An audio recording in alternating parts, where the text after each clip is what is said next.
ഒരു ദിവസം ഗണപതി ഭഗവാൻ ഭോജനം കഴിച്ചു തിരികെ പോകുകയായിരുന്നു. അദ്ദേഹം വളരെ രുചികരമായ ഭക്ഷണം കഴിച്ചതിനാൽ വയർ നിറഞ്ഞു.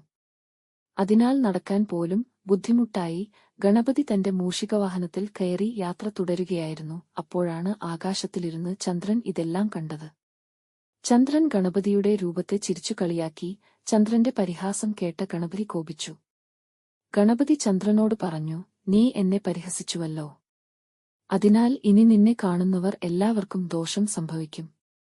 നിന്റെ പ്രകാശം അശുഭമാകും. ചന്ദ്രൻ ആ ശാപം കേട്ട് ഭയന്ന് ഗണപതിയുടെ പാദത്തിൽ വീണു. ക്ഷമ ചോദിച്ചു. ഗണപതി പറഞ്ഞു, നിന്റെ പ്രകാശം മുഴുവനും ഇല്ലാതാവില്ല. ഓരോ മാസവും ഒരു ദിവസം നീ അസ്തമിച്ചിരിക്കും. അന്ന് നിന്നെ കാണുന്നത് ദോഷകരമായിരിക്കും. ആ ദിവസം ഗണേശ ചതുർത്ഥിയാണ്.